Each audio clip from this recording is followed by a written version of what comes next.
So this little girl has had quite a life so far. She is 3 days old today, and she's had a rough get-go from the start. She hatched prematurely because one of my chickens stepped on her egg, cracking it. And despite my best efforts of wrapping it in a damp paper towel and putting her in an incubator, she insisted on coming out. I'm surprised she even survived that, but she did not get away unscathed. It resulted in a small umbilical hernia, which is right there. But I did not, unfortunately, notice that until this morning, and at that point it had already gotten dried up and crusty. But she is still able to have little chicky poo-poos, and it does not seem to be hurting her. So I'm hoping that it is not affecting her too negatively. So after she hatched, I put her back in with the mama, since one of the other chick eggs had hatched that was further along. But she rejected it, and that night we had quite a bit of rain, and I came out at about 1 o'clock in the morning and found her face down in a puddle, freezing cold. I had assumed she was dead, but when I picked her up, she started flopping around and chirping. And the will to survive in this little girl here is just mind-blowing. So I took her in and dried her off with a towel and put her under a heat lamp. But I noticed that she wasn't eating or drinking. And so I've been having to feed her by hand, which I'll show you how I do that in just a second. But then I also noticed yesterday that she can't stand up on her own. I currently have her legs taped. This leg moves fine, but this one here is fused at the joint. And while she's young, it may be correctable, but that's the most it'll bend right now. And the reason I have them taped is because since this is the only leg she can use, she was starting to show some signs of splay leg. And she also has a little spot here where she's gotten, oh, sorry, honey, pecked at by the other chicks and mama chicken before I got her out of there. She's very feisty. So she can't walk, but she does bumble around. And she really likes to be, like, kind of almost squished in my hand. She's a weird one. See? No chirps. She's completely happy. I'm, not completely squeezing her. I could still fit a finger in there, but she's nice and secure and happy. Today is the first day that she's really started opening her eyes, too, which is kind of crazy. But I also noticed that she wasn't eating, so this is how I've been having to feed her. I started out with just room temperature sugar water. Oh, sorry. And then I added just a little bit of, like, oatmeal water where I soaked some oatmeal for like an hour. And this is milled oatmeal mixed with polyvisol, which is a vitamin, and it's got like electric lights and stuff like that, and water.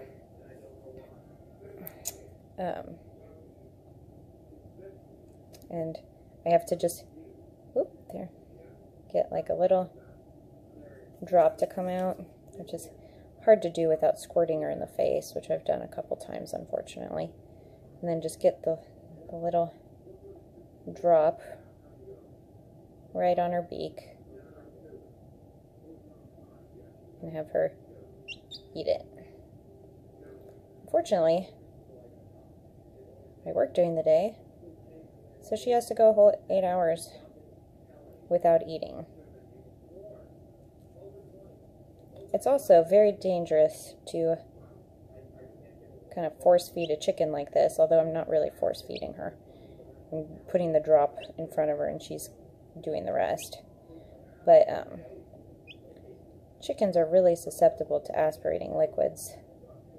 So each time I do this, there's a chance that she could inhale it and end up with a life-threatening respiratory infection. So I do not recommend doing this. But I had no choice. She was going to die unless I did something.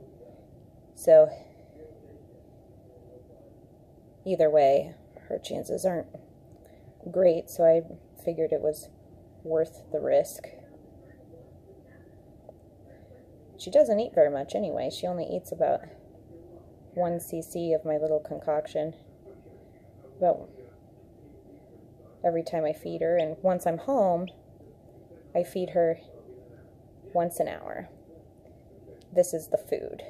When I give her, and then I follow it up with the same type of little medicine syringe, but it's water and polybisol. The reason I keep doing the polybisol is because I have read that gives them extra nutrients and helps if they are dehydrated, which I'm sure she probably is. Come on. Just a little bit more. You're almost done. It's kind of like a Pedialyte without all the extra unnecessary sugar. And then I made her, because there's a chance that she might not ever be able to use that leg, so I wanted her to, she don't like getting put in this thing. I wanted her to build up the strength in her good leg in case she ends up having to be a one-legged chicken. And so she has this little walker I made out of a little soda bottle.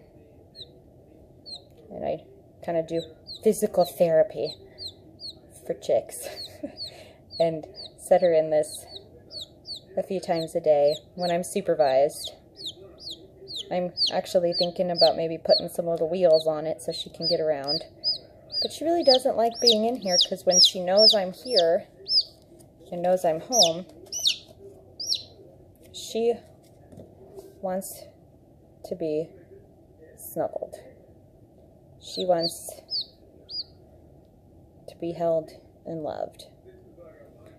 So, if anybody has ever had a desire to have a pet house chicken, this is your girl. Because I do not have high hopes of her ever being able to be integrated with a regular flock. So most chickens are very social creatures, but she's already kind of bonded with people. She kind of thinks we're her chickens, so this would be a definitely good candidate for somebody who wants to have a pet house chicken. She's a Swedish flower silky mix, and definitely like the sweetest thing ever. She loves her little snuggles and getting pets. Let's see if she'll do this thing where when I kind of pet her on the side of her face, she'll sometimes like nuzzle me. It's pretty cute.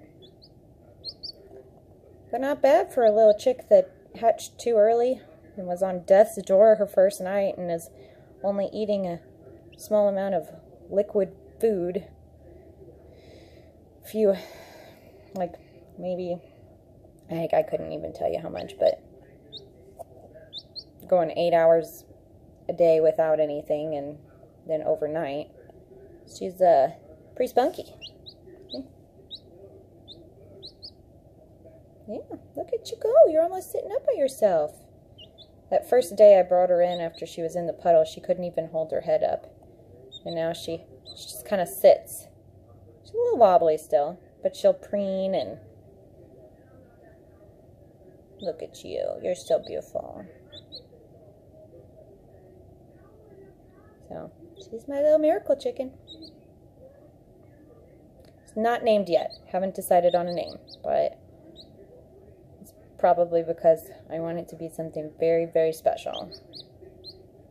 So I've asked a friend of mine, Haley, to help me come up with a name for this little beauty, because she shares the same love of little creatures as I do.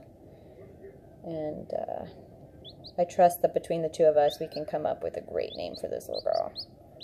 But I just wanted to give everybody a little update on my little miracle chicken. So cute. So, see us. Yeah.